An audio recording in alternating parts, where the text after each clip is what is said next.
Hey Skulls and Shadows, welcome to the first episode of Bard's Tale, a new segment on the podcast where we dig deep into the legends and the inspiration behind some of Blind Guardian's greatest stories.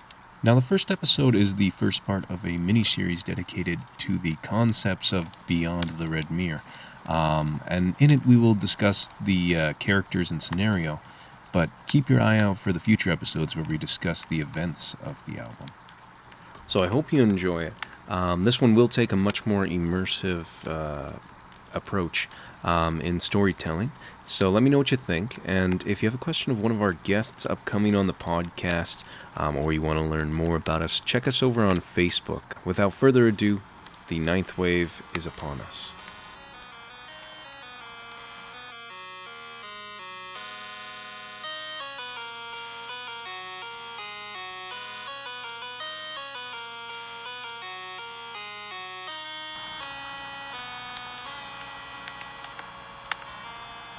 But before we begin, I wish to say that this story has been interpreted by many bards far wiser than I am. I make no claims that it is accurate, but this is merely a skald's interpretation of Beyond the Red Mirror. Nevertheless, I hope you enjoy the journey no matter how accurate or inaccurate my insight might be. Our tale takes place in a world caught between cynicism and science, not unlike our own. This is the land of here and now. Her people are controlled by corrupt politicians and governments. These snakes utilize any and all resources at their disposal, from science to faith, bastardizing all they touch in a selfish pursuit of power and influence. It is in this land where a seemingly ordinary boy, the chosen one, would be born. After the events of the third wave, the jackals saw opportunity, and the here and now, even time itself, may never be the same. The Promised Land has gone by many names, from Avalon to Discordia, but for the sake of our story, let's remember her as she was, the place called Camlin. This land of magic and wonder is seemingly ruled by 9 strange beings who wield a mysterious and seemingly unlimitless power. But not as all as it appears, my friends. For this world exists within the imagination of the boy named Arthur, the chosen one. It is the child's gifts that birth the Promised Land. The books, which he has lost himself in, shape this world and give a spark of life to the beings who call it home. It is his influence and choices, unbeknownst to him, that bring about the waves that threaten to destroy both the here and now in Camlin. But before we can tell that story, what is an opus without heroes and heretics? Let's take a closer look. The Aeons, both entity and essence. Fire. He is both the sculptor of Camelon and her destroyer. It is he who has forged the mirrors. He is the father of the 9, and in part the fallen one. He who controls fire in this land has the means to control the world, but not without the cost of many lives. Void, the sister of time and a mother of the 9, and in part the fallen one. She exists beyond the wall at the end of the world. And like fire, she finds comfort in the consumption of existence, yet still she relies on the cycle of time and fire that brings about new life for her own subsisting. Time, the self-proclaimed queen of the fairies, and sister to the void. Wisest of the Aeons, she bears witness to all, past and yet to come. Though she observes the events of her existence, she would not take an active part in them, lest someone would attempt to wield her, or change that which has happened. She sees the coming events, but does nothing to alter them, until the end of existence, and even the Aeons themselves, becomes a reality.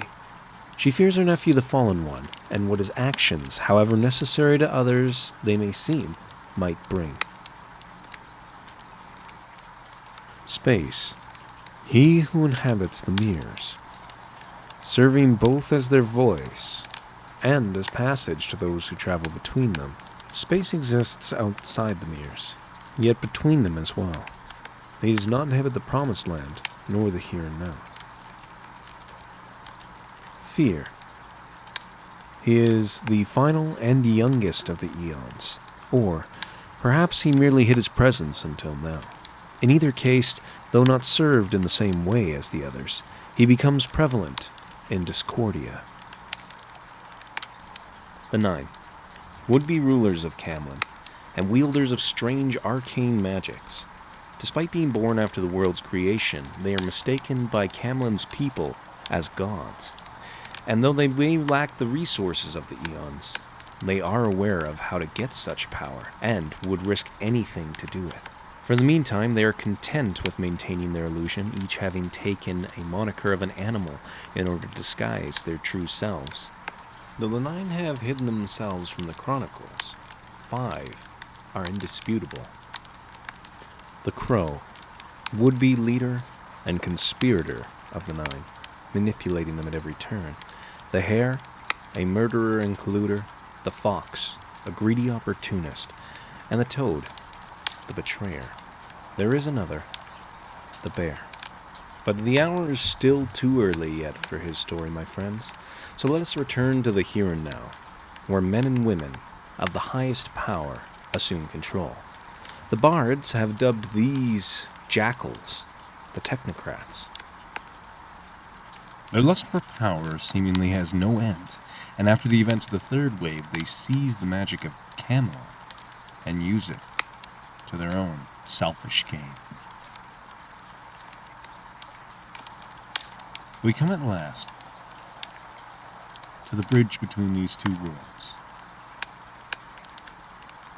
The boy named Arthur, the chosen one, Bright Eyes, the boy of the here and now. During the events of the Third Wave, Arthur is still troubled by a great many things in his personal life and has not yet realized his power. For one, he is at odds with his parents, who have been taken in by the technocratic evangelists on TV, who Arthur sees right through.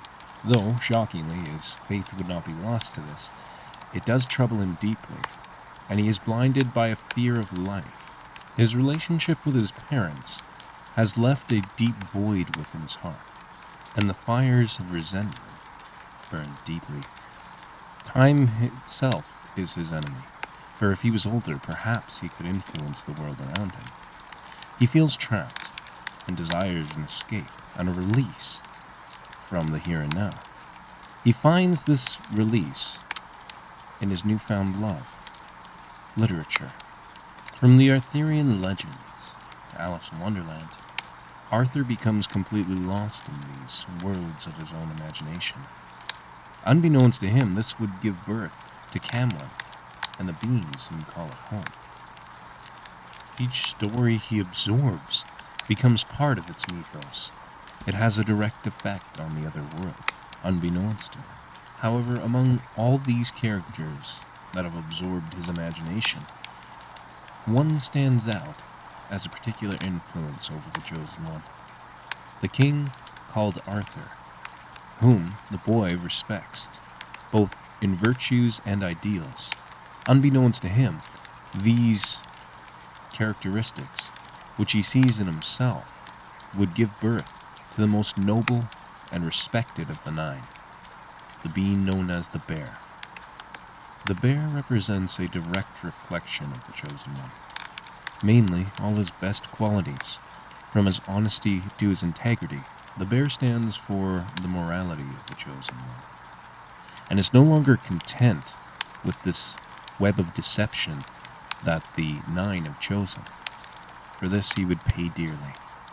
The Chosen One's greatest qualities personified themselves in the being known as the Bear, but man is not made by rectitude alone, and soon the nihilism ever growing in his heart would embitter him, changing the fire that once burned passion to hatred and contempt. It changed the void which once opened the door to creativity into a well of darkness and isolation. Soon it began to embitter him towards all authority. Much like the Bear, these qualities would also be personified into the land of Camlan. However, into Arthur's darkest reflection, the being known as Mordred, the Fallen One. Wielding the power of his father Fire, Mordred seeks to create a new reality, a new world other than the Promised Land, one ruled by fear, warped by his image. He seeks to create a world where faith and magic have no meaning, and in this cruel land he would dub Discordia. He would crown himself king. This, dear friends, is where our story begins, and where this chapter closes. Fear not, my friends, we will return with a follow-up episode with any luck this month. But keep your eye out, and keep an eye out for the next episode of the podcast. We haven't gone anywhere. But for now, let's leave it to the memories and kiss the wind goodbye. I hope you've enjoyed this first episode of Bard's Tale, and if you did, please share it around. Listen to it on any medium you like. And if you're on YouTube, like and subscribe. Until the next time, my friends, farewell.